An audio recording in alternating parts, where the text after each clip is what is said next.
Hey guys, welcome to the video. I'm Natalie, and today I want to talk about the Young Leads trilogy by Marie Lu. So I'm going to start off with a little spoiler-free section just to kind of let you guys know the premise of the book and help you guys know whether you want to read it or not, and then I go into the non-spoiler-free section. At first, when I was looking at the cover, I thought it was going to be a dystopian book, but it's a fantasy, and the premise of it is that there was this illness that swept through their nation known as the blood fever. And so, if I'm not mistaken, it killed all of the adults, but it left some of the children alive. And the children that left alive, they all have these markings, and so they're known as Malfettos. So, for example, our main character, her black hair turns silver, and an even smaller population of those children are called young elites, or the elites, and that's because they have powers. And so, in a society, people generally are afraid of them and look down on them because of their markings and because they're afraid of their powers. And so you can see that discrimination and how they treat the Malfettos is a source of unrest throughout the series. And our main character is Adelina. It's told from her point of view for the most part, aside from a few chapters that are told from other people's point of view, just to kind of show other things that are happening. But I really enjoyed this series. Honestly, I read through it really fast. Sometimes when I pick up books that I like, I will go through it super fast and I cannot stop until I'm finished. You cannot pull me away unless absolutely necessary. So I read through all 3 books within a few days, and I really enjoyed it. It does get kind of dark, especially with our main character following her point of view. There's some dark thoughts and some dark things that she does, so sometimes it is a little uncomfy, but that also made it very interesting. Yeah, that's all for my spoiler-free section. For those of you who haven't read it, please go read it if it sounds interesting to you, and then come back to this video after you're done. And for everyone else, let's get into the non-spoiler-free section. So, Adelina, I definitely thought it was unique to have a main character who was an anti-hero. And I mean, as the series went on, she honestly crossed the line from anti-hero into straight up villain. So that was definitely very interesting to read. I've read a book where characters make questionable decisions, but probably not as dark and none as villainy as Adelina in this series. I thought her power of illusion was super cool. I feel that's not a common power that's really talked about in other books or used. And so I just thought it was unique and that it was really cool. I also thought it was cool that as you could see her powers grow and her mastery of it grow, that it went from not just being illusions, she's able to make people feel they're in pain, and she's able to just do so much more with it than I would have initially thought. And so I thought it was cool that it showed how powerful our beliefs are, and honestly she was just gaslighting people. So I definitely thought that was a very cool power. Adelina definitely does very controversial things, which I wasn't expecting. Even from the beginning of the book, you can tell that she is a pretty dark character and that she's gone through a bunch of trauma and hard things, but I did not realize it was going to be this dark. There were definitely some disturbing things going through her mind, and just the darkness from her powers seeping into her and affecting how she acted. Honestly, if the books had not been told from her point of view, or if she'd just been a side character or something, I would not have liked her. She has just so many things that are anyone would say is morally not right, that I just know I wouldn't have liked her in any other context. But because it was told from her point of view, I definitely did have more sympathy for her, and I feel I understood more of her. And just because you're able to see those flashbacks and the terrible things that have happened to her, I feel it just made it possible to be more understanding of her. And so I think that was something that was done well in this book. Even though you're okay, that is definitely wrong, Adelina, you still are rooting for her, or at least I was still rooting for her. She's definitely a very flawed dark character. Okay, I just want to talk about Enzo for a moment, because I personally did not really like Enzo, and I felt there was absolutely no chemistry between them. But I was looking at Goodreads reviews and other people's comments and stuff, and they were all saying that they were in love with Enzo and that they were so sad that he died. And I was just honestly, I felt pretty neutral towards him, and I just didn't really feel there's any chemistry between them. And he just seemed, I don't know, I feel his motives and stuff were kind of questionable. There were some moments between them that were cute, but other than that, I was kind of just meh as far as their relationship. And as far as him as a person, I feel we honestly didn't even get to know him that much. So yeah. Speaking of Adelina killing Enzo, I genuinely did not see that one coming. I didn't think he was gonna die in the series, maybe at the end or something, but definitely not in the first book. I just did not see that coming. And the fact that it was by Adelina's hand, and just because she was not in control of her illusions and didn't quite have a grasp on them and stuff, that was absolutely awful. But okay, I don't know if this is gonna make sense, but as far as plot wise, I just thought that was so good. Awful, but kind of the irony of it and stuff, I don't know, just kind of shows how Adelina's kind of starting to unravel because of her powers. And yeah, that just totally changed things for the whole series. When the Dagger Society was first introduced, I was definitely a little suspicious. And honestly, I still don't even really know how I feel about them. They were doing their best. Like, I feel like they were trying to be good people, and for the most part, they were pretty good people. But, like, one of the concerns Adelina had was, like, why are they only saving people with powers? And how, like, they suspiciously get rid of people who don't have control of their powers and aren't going to be able to help them. Like, that was just weird. And they honestly were not, a lot of them were not very nice to her in the beginning. So, yeah, honestly, I still don't really know how I feel about them. But, yeah. And Raphael. So he was one of the ones who was, you know, nice from the beginning. Definitely a very charismatic personality. That's, like, literally one of his things. I also thought his powers were cool, especially how he was able to, like, see the threads and stuff. And, I don't know, his powers were really cool. But I did not agree with him casting her out. Like, I know, okay, it's probably, like, the logical thing. But, as we can see, like, him casting her out kind of sent her even further to the dark side. So I did not agree with the decision. And I was also kind of confused about whether he actually cared about her or not, or whether he was just manipulating her. Like, as we saw in the beginning, he was telling Enzo, like, no, this girl, no. But I wasn't sure if that changed as it went on, and he was kind of just, like, keeping an eye on her, or whether he actually cared about her. So that was a little interesting, too. I don't know, like, none of the characters in this book are really clean of error and morally pure. Anyways, and then I also want to talk about Violetta, because Violetta, oh my goodness, I love Violetta. She's definitely 100% my favorite character. Also, I thought that was a really cool plot twist. Not a single part of my brain suspected that she had powers, and that she was the reason why Adelina's powers weren't showing up. But, like, when it was revealed, it just made so much sense, and I was like, oh my goodness. Like, that's why her powers didn't reveal themselves until so much later. And I know some people are angry about how Violetta was hiding it. Honestly, I feel like when she first started doing that, she was, like, what, 10 or something? Younger, maybe a little older. I feel like you can't really blame a 10-year-old for that. She did, like, explain that she was trying to help her and stuff, and that she just didn't want her father to, like, sell her off because she has powers. Was that the right thing to do? Probably not. But I don't feel like it was intentionally vindictive, you know?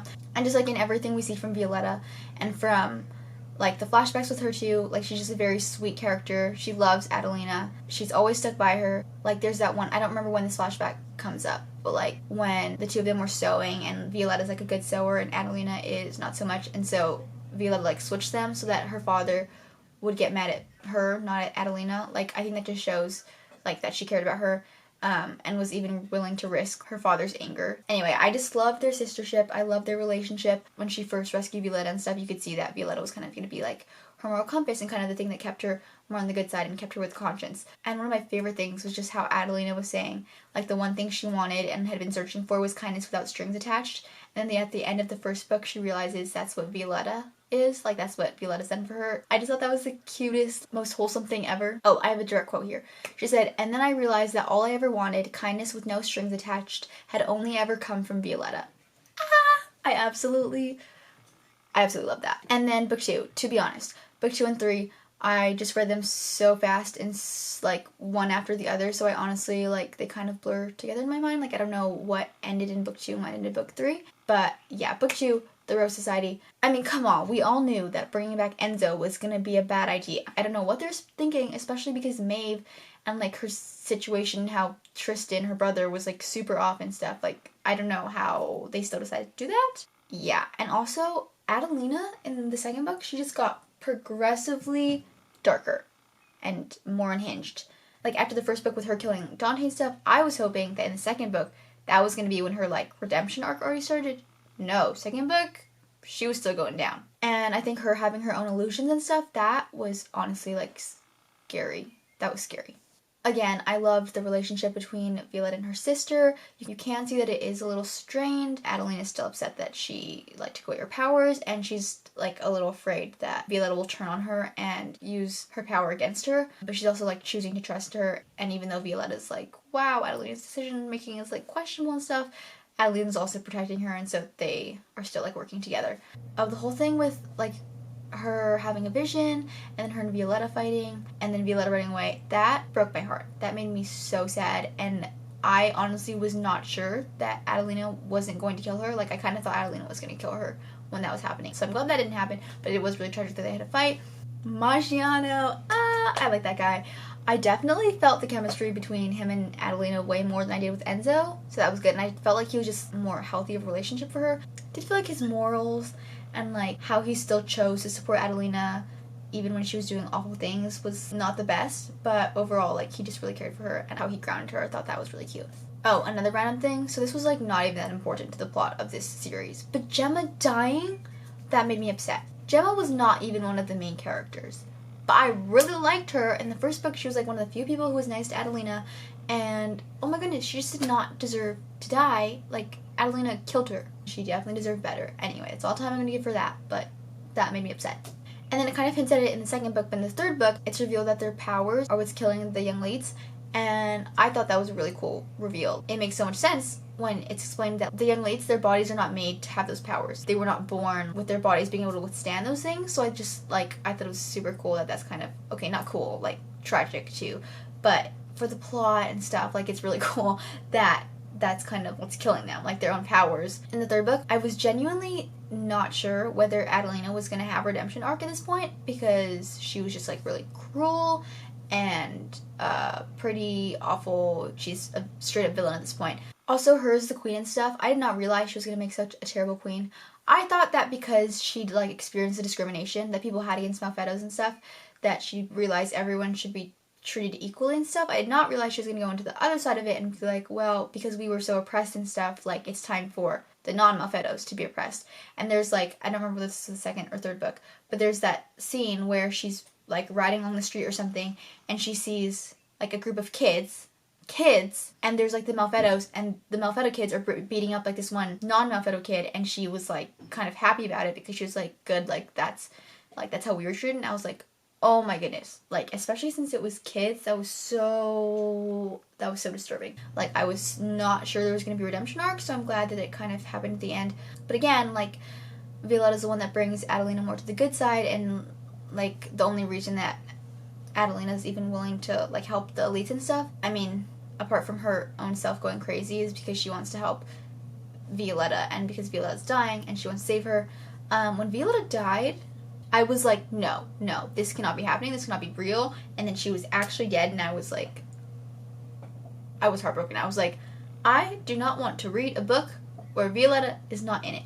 And so that was so heartbreaking, but I appreciated that in the ending, Adelina had a little redemption arc, and that it's, like, her sister that causes it. Again, I cannot say this enough. I love her and her sister's relationship throughout the whole book, and just how Violetta was, like, the one that was, like, her moral compass and kind of was drawing her away from the dark side. But when Adelina offered to make the switch for Violetta's life, I was like, oh, thank goodness. I'd rather have Violetta alive than Adelina. And honestly, like, this kind of shows my feelings on Adelina, but I would have been fine if she died then. Like, she was not a good person by the end, and, like, I think the one thing she could do to, like, redeem herself was offer her life for Violetta's. I feel like that was one of the few things that could have actually, like, redeemed her in my head, so I was glad that happened at the end. I wasn't really too torn up about it. And it was just good that she, like, finally did something that wasn't selfish, and finally was, like, willing to give up her powers. She's willing to give up her own life for her sister's life. And yeah, I would have been crushed if Violetta had stayed dead. So I was definitely appreciative when that happened. And then Violetta, like, made another thing with her goddess or whatever, and that was cool because it drew on the story that we'd been told earlier in the book about I don't remember exactly what it was, like the constellation or the girl in the sky or something. And so then I feel like it is left open a little to interpretation, but Adelina becomes the, like, constellation in the sky, and then at a certain time of night, or, like, at a certain point, she potentially comes down to Earth again or something. I don't really know how that worked, but I thought that was cool. And it was so cute how Margiano, like, was just gonna follow her constellation everywhere, and just, like, follow her everywhere, even though she's dead. Like, kind of not really a great way to live, but, you know, it's cute. And, oh yeah, Taran. A few thoughts on him. So, obviously, first and second book, wow.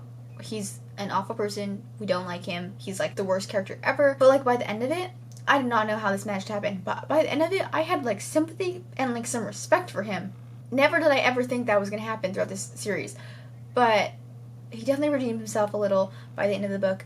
And just, like, as it showed his background with the queen and stuff, that was very, like, that was pretty dark and heartbreaking, too. His whole life, he just felt, like, unworthy and uncared about, except for the queen, who was just manipulating him. And then, yeah, that whole thing was awful. Anyway, I'm gonna wrap it up, but I think overall I'd give the series a 4 out of 5 stars.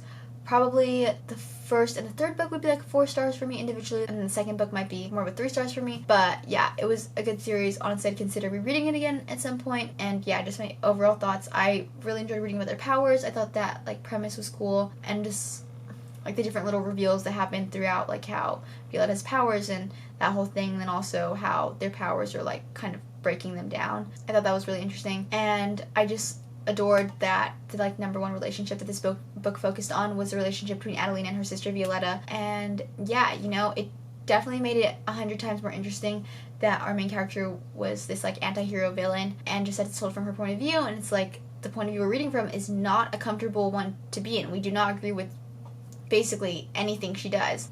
90% I did not agree with what she did, but that definitely made it very interesting to read. And yeah, overall I definitely enjoyed this series, and I hope you guys did too. If there are any thoughts you guys had on it or anything you agreed or disagreed with me on, please comment it down below, and I'll see you guys next time.